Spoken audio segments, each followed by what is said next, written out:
Hello guys, welcome to my new vlog.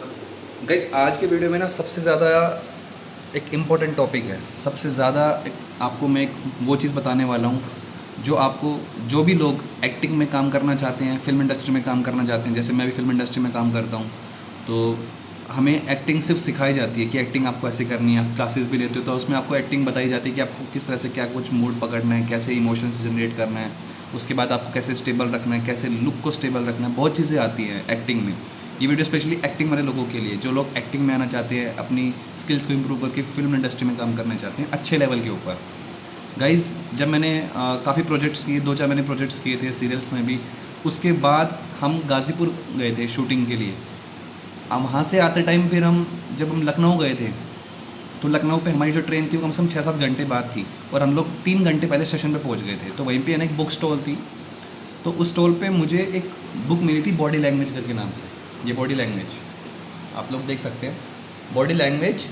इसमें लिखा है हाव भाव से समझे दूसरों के मन की बातें। ठीक है गाइस, इस बुक में ना, ये बुक कम्प्लीटली एनएलपी पे आती है। एनएलपी का मतलब आपको पता होगा, neuro linguistic programming. Neuro linguistic programming का मतलब होता है कि आपका माइंड और बॉडी दोनों के बीच में लिंक करना, और उस हिसाब से थॉट प्रोसेस और आपकी बॉडी लैंग्वेज। जब आप किसी से बातचीत करते हो, जैसे मान लो मैं अभी आपसे बात कर रहा हूँ, तो मेरा भी हैंड 2 बार रोटेट हुआ था, तो इसका मतलब ये है कि मैं कुछ बताने वाला हूँ, तभी जाके वो थॉट आया और फिर मेरा हैंड आगे गया। ये एक प्रैक्टिकल एग्जांपल है। और गाइस, ये समझते समझते ना, मुझे जब क्लास में सर समझाते थे तो मुझे समझने में कम से कम 9 से 10 महीने लग गए थे। फिर धीरे धीरे जब मैंने फिल्में देखना शुरू किया, फिर मैं एक्टर्स को देखता था, खुद में सेल्फ ऑब्जर्व करता था, तब मुझे ये चीज़ समझ में आई। तब जाके मेरा माइंड उस चीज़ पे स्टेबल हुआ कि हाँ, एक्चुअली इसका मतलब क्या है।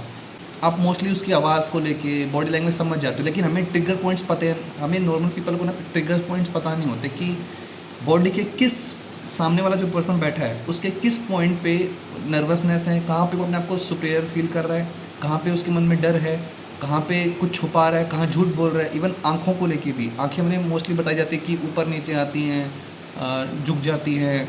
तो इसमें बहुत वही सारी चीज़ें मोस्टली उसी चीज़ को अच्छे से कन्वर्ट करके बताया गया है इस बुक में। देख सकते हैं कि यहाँ पे इसमें क्या होता है कि जब कोई पर्सन, आप कोई पर्सन किसी से घर पे मिलने चला गया, और जब उसको घर वापस जाना हो और उसको जल्दी वापस जाना हो, कोई और भी बहाना लगाना चाह रहा हो, तो जब वो गेट के पास जाता है तो इधर इसका कॉन्टैक्ट इधर है, लेकिन जब हैंड गेट के ऊपर आता है, इसका मतलब है कि यहाँ से एग्जिट होना चाहते हैं, इनसे अब बातचीत नहीं करना चाहते, और क्लोज़ कर रखा है दूसरा हैंड।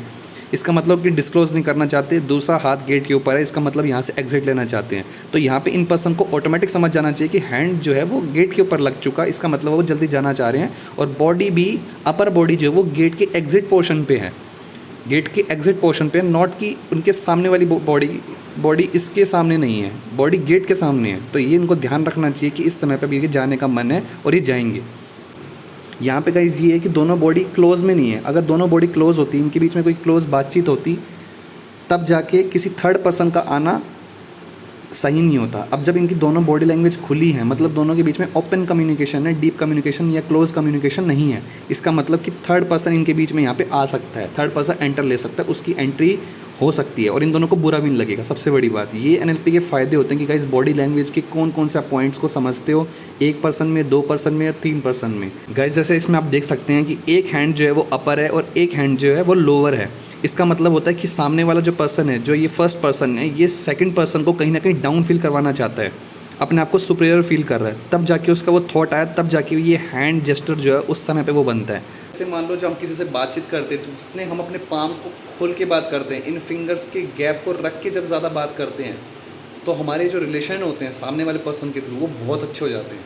तभी कहते हैं जब हम बात करें किसी से, तो हम अपने चेस्ट के थ्रू बात करते हैं। आपने मोस्टली हॉलीवुड एक्टर्स को देखा होगा, जब भी वो बात करते हैं मोस्टली अपने चेस्ट से बात करते हैं। इसका मतलब ये होता है कि आप सामने वाले के साथ हो, सामने वाले को सपोर्ट कर रहे हो, उसके फेवर में हो, उनके जैसा थॉट प्रोसेस अप्लाई करने की कोशिश करो। अगर मान लो मैं किसी से बात कर रहा हूँ, तो मेरी बॉडी उसकी डायरेक्शन में होनी बहुत ज़रूरी है। अगर वो पर्सन मेरे ये वाला पोर्शन है तो इससे इधर बैठा है, तो मेरी बॉडी ऑटोमेटिक ऐसे शिफ्ट हो जानी चाहिए कि हाँ, मैं अब आपसे ही बात करूँगा। ये नहीं मेरी बॉडी इधर है जबकि पर्सन इधर है, तो मेरी बॉडी भी कंप्लीट इधर शिफ्ट होनी चाहिए।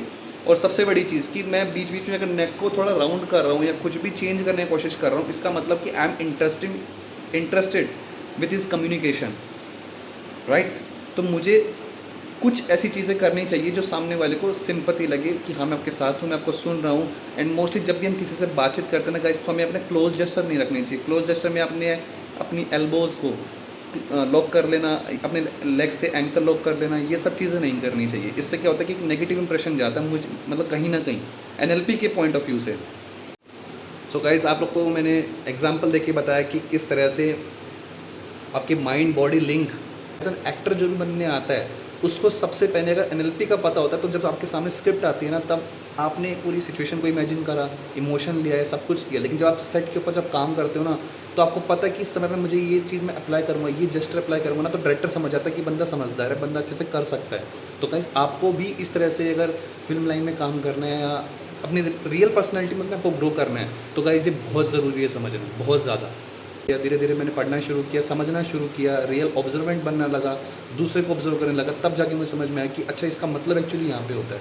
अभी जब मैं सोचा था तो मेरा हैंड यहाँ जस्ट यहाँ पे गया था, तो यहाँ पे मेरा क्यों गया, हर एक चीज़ के पीछे रीज़न होता है, हर एक चीज़ का थॉट प्रोसेस होता है कि हम इस जेस्टर से दूसरे जेस्टर में गए तो इसका थॉट क्या बना, तब हम वैसे अप्लाई किया हमने।